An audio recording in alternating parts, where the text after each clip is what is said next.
जानिए रिटायर होने के बाद आईएएस आईपीएस अफसर को कौन कौन सी सुविधाएं मिलती है।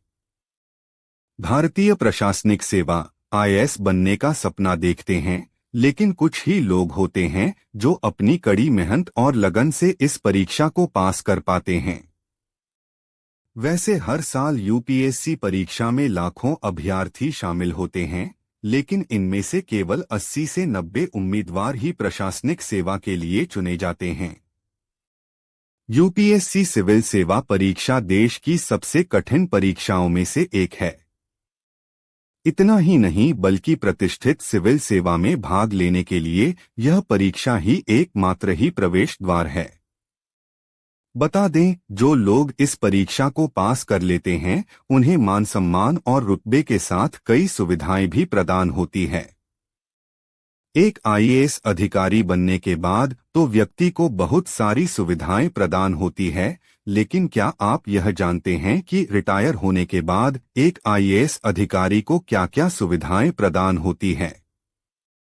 आज हम आपको इस लेख के माध्यम से बताने जा रहे हैं कि एक आईएएस अधिकारी को रिटायरमेंट के बाद कौन-कौन सी सुविधाएं प्रदान होती है। एक आईएएस अधिकारी अपने रिटायरमेंट के बाद भी आजीवन पेंशन प्राप्त करता है। अधिकारी को उसके वेतन में से करीब 10% की कटौती होती है, वहीं सरकार इसमें अपना 14% का योगदान देती है। अन्य सरकारी नौकरी एक रिटायर आईएएस अधिकारी को अन्य सरकारी विभाग में भी नौकरी मिल जाती है, जैसे सीएजी, सीईसी, राज्यपाल, उपराज्यपाल, यूपीएससी, सीआईसी, विभिन्न आयोगों जैसे पदों पर नियुक्त कर लिया जाता है।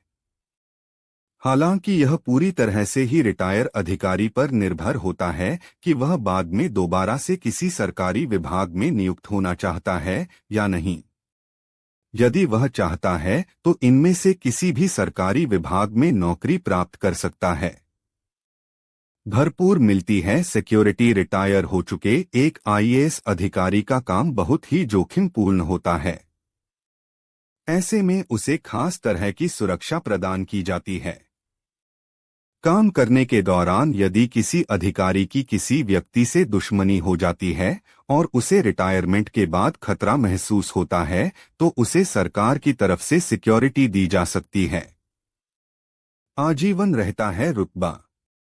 एक आईएएस अधिकारी को रिटायर होने के बाद भी इज्जत और रुतबा दोनों मिलता है। इसके अलावा देश की प्रगति में दिए गए उनके योगदान को सरकार हमेशा याद रखती